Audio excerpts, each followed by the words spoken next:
What's up, guys? I'm your host, David Ramsey, and welcome to the first mini-series of my COVID podcast. Today, I have students Jacob Grimsley and Jackson Lawrence with me, and we're going to kind of talk about what COVID was like at the end of last school year and what it's like at the beginning of this school year. So, to start it out, I'm just going to ask y'all, what did y'all think about the way that school ended last year? That's a very vague question, obviously, but...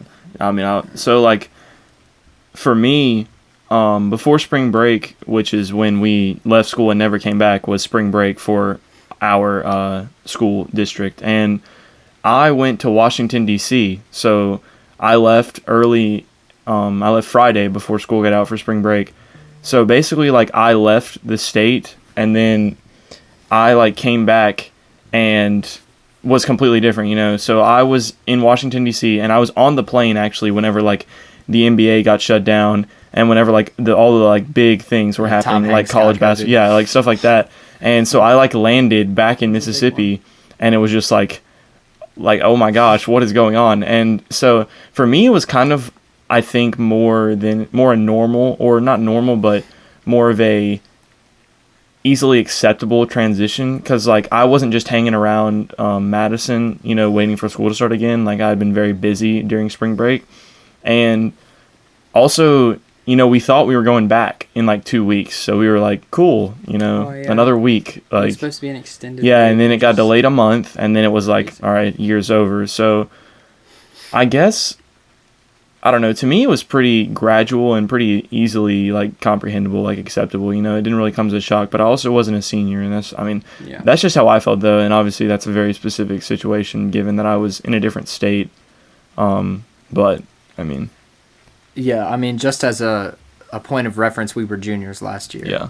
And now we're seniors. What was the level of fear like for you guys when it first started? Because I know, personally, at this point in the pandemic, my level of fear is a lot lower than it should be, but than what it was at the start of the pandemic. To be clear, when it started, do you mean last fall, when it was in Wuhan and not in the U.S., or? No, when school got shut down, okay, and we started seeing effects in our personal community. Well, I guess level of fear when school got shut down, it wasn't super high, because I don't even know if we had a case in Mississippi yet. Did we? Not widely reported. So my level of fear wasn't super high. Well, I guess it was a little higher because I was in Florida, and that's where it was really high when school got shut down. I know there were a lot of cases in Florida, and people were still all over the beaches, and I was at the beach with the person I was with. So yeah, I was in Florida, and I guess my level of fear was kind of high, being in Florida. But once I left without any symptoms, it kind of went down, because I knew I was going back to Mississippi, which was at that time a place where it wasn't as prevalent. So yeah, I wasn't really afraid, because being in a family where no one's really at pre-existing conditions at risk, it didn't pose an immediate threat to me. Not that I wasn't afraid for other people, but for me personally, I was not super afraid of getting the virus. Yeah. I wasn't scared of getting the virus, because I knew I'd be fine, but I still didn't want to get it. Especially back then, because we didn't really know anything about it. It was everyone was oh, you can barely even tell that you have it, which we know now is very false. But for some cases. I remember you were definitely a little more. Of fear was it wasn't even necessarily fear. It was just I think you were just stressed and concerned. It wasn't and, I would wear at the gas station when I would pump my gas, I would wear gloves, and I would.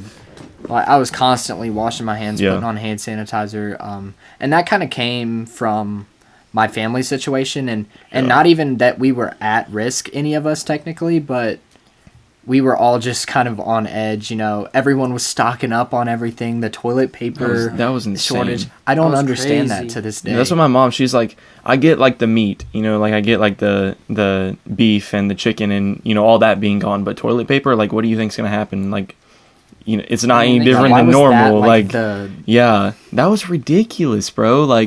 I was so concerned about that. I was what if we don't have toilet paper because all these people are buying That's excessive where my level toilet of fear paper? Got the highest. No, it's For real. I think the only fear early on didn't even come from the virus in my situation. It was just like the conditions because of it, like the living conditions, you know.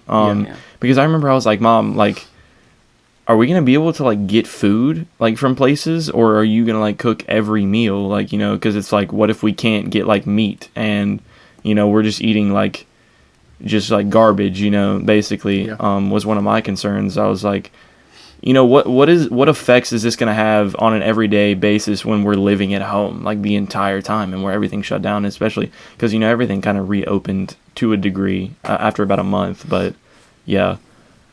What was school like for you guys that last 9 weeks? My God. I mean, for me, it was practically non-existent. Like, I mean, it was just like I felt like I was still on break because I didn't go back to school from being on break. So I was just like, oh, I'm not at school. Like, I guess I don't have work. I mean, I did my work, but like, I didn't really pay attention to the material. I just, you know, kind of. Well, you remember there was that period in time where they like weren't really clear. They weren't really clear on the grading system, like what would happen for that like month. Oh, when it came out, we were just like, what's going on? Like, you know, we were just like, no information. When it came out that like you couldn't get a grade lower than your third. Yeah, that was when I dropped. Like, I know it was over. Uh-oh, man. I mean, I was doing my assignment. Like, I was doing my assignments before that. Just because I didn't have like the grades that I exactly wanted, but I was pretty close. So like I was just doing the assignments because just to like kind of maintain to make sure I didn't drop, because I was at the point where, you know, I don't need to raise my grade, but I can't just be slacking off. But I mean, it's like it's so hard to find motivation in your own home. It's like, hey, you know, I could play video games, or I could you know, I could sit down, watch TV, or go hang out with my family or whatever, or I could do my schoolwork. And it's like, who, you know, there's not, especially at that time, because we've never done anything like this. It's just like, you know, now I think honestly, like there's days I'm like, you know, I'd prefer that, like, and not to stray from the topic for that, but yeah, I mean, I would say I would agree with Jackson. It was like practically non-existent, especially because a lot of us weren't doing synchronous like events. It was all I'll post your work for the week even, and yeah. But I remember whenever that email came out that was like, yeah, your grade can't drop below your third term. I even felt bad for my English teacher like not doing her work. I emailed her. I was like, yeah, I'm sorry. Like, I enjoy your class, but like I'm done. You know, I mean. And there were definitely classes where it wasn't that big of a deal that I wasn't going back. But I mean, at the same time, you know, it was, you know, it's all like positives and negatives. It's not all one way. Yeah, so, you know, now that we've had almost 2 terms go by in a new school year, and now that we're seniors in high school, tell me y'all's opinion on just how this year has went. The differences between this year and that last 9 weeks from an administration standpoint, and how they have organized school, because like we are in person. If you guys didn't know, we have been in person up to this point. We don't know what's going to happen in the future. You know, we've had a couple cases here and there, so it's kind of a risk for us to be going there. There's no telling what's going to happen. But what do you guys think about this year? I mean, I would say like the adjusted senior schedule is like what seniors' schedules should be like regardless.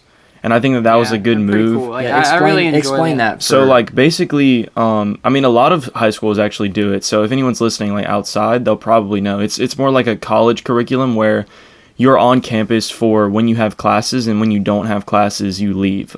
Because you only need a certain amount of credits to graduate high school. So basically in years past, like you have to fill up your whole schedule. You're there we do a block schedule, so we go to 4 classes a day. So basically in the past, you've been there for 4 classes a day from 8:25 to 3:35, like no matter what, unless you get checked out or you show up late. But this year, like for instance, I'll just go through, like, so I have a second block and a third block, which means that I'm in class from around 10 to 11:45 and then about 11:45 to 2. So I show up to school at 10 and leave school at 2 instead of being there at 8:25 and leaving at 3:35. I'm not at school whenever I don't have a class. And I just think that that's, especially for seniors, you know, like you can get a job to kind of save up some money like before you go to college, or even just to like take some stress off your parents, because, you know, kids are expensive. And I just think that it should be that way. Like, I know I think Gulfport High School does it that way. And I just think it makes sense, at least for seniors, So that's definitely been a positive of this year, because a lot of people did not have that privilege as seniors. Yeah, the schedule is definitely a big plus. Like, I enjoy that. Yeah. I mean, well, one of my days is like I go in at 10 and then I just leave in an hour and a half. Mm-hmm. Like, and it's pretty great. But at the same time, I feel like sometimes it really hurts like my motivation, because like productivity. I woke up for like a singular like hour and a half interval of time, and then I go home and like I don't really get homework from that class. Mm-hmm. So I just kind of go home and I like sit and I just like do like unproductive stuff. Yeah. So I guess that's a negative to it, but at the same time, thinking about like the stuff that I had to like do like sophomore and junior year, just like how much work I've had to do in the past, it's kind of nice, and I feel like I deserve it.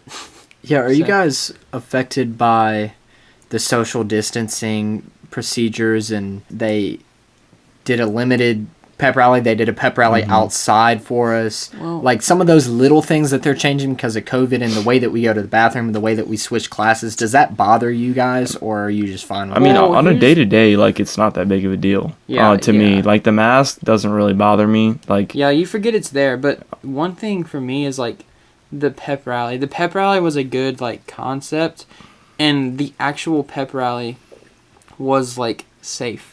But but they didn't really. I don't think they put thought into like every single moment of that day, because we go to the pep rally, and like we actually sat like distance, right, like 2 chairs in between every person. But when they dismissed us, like everybody just went at once. So it was like, why did we sit on the dots if we were all just gonna like end up like in each other's faces anyway? I think that could have been planned out a little better, but it was a good concept, and I think it was a good try. I mean, as far as like, it was just nice that they like wanted to put something on. I mean, as far as like my personal opinion, like, I think that it's just kind of unfair to hold the administration accountable, because in reality, like, we're entirely funded by, public funding. Like, we're at public school, so it's like we have to abide by safety rules or we will get shut down, which means we don't get money. So it's like we need the school to run effectively, and to do that we have to follow the rules. And like, it sucks, like it does. It's not fun, like being a senior and missing out on what some people consider like rites of passage, basically. But at the end of the day, like, we're going to go off to college and forget half of it anyway. It's like life will go on. Yeah, it's like, you'll remember, hey, like, at least my school tried. And, like, I got to stay at home for an extended break. And, and that's probably never going to happen again. Yeah, and like, it's like, I think that, especially, I think that it's just not fair for like students to hold the school accountable, like, for what they feel they're missing out on. I mean, if you want to pay attention to something, like, pay attention to safety guidelines and make sure the school is following those, because the most important thing, in my opinion, is that we're all safe. And like, if we still get to go to school, like, that's amazing, like, that's great. And like, some things suck, but you just got to deal with it. Like, it's part of life. Like, one of my biggest things in high school is that they don't give you that much life training, but I think that this is like a big life training moment. It's like, hey, like, things aren't always going to go as planned, and you have to adapt, because if you can't do that, like, where are you going to be, And so I think it's not only like different, but it's also teaching life skills as well. Yeah, I definitely think that is the biggest takeaway that we can get from this episode and from this whole pandemic and how it has affected our school. Make the most out of it. Try not to blame people that, aren't to blame. I've seen that a lot from our student body, especially, blaming the principal and blaming different people for... Stop playing the blame game and appreciate what you have. Just appreciate everything that you have, especially during this Thanksgiving holiday. Thank you guys for listening. We'll be back with a second episode. See you later. Don't forget to check out the latest content from J&N. You can stay up to date by following our social media accounts at Jaguar News Net on Twitter and at Jaguar News Network on Facebook, Instagram, and YouTube.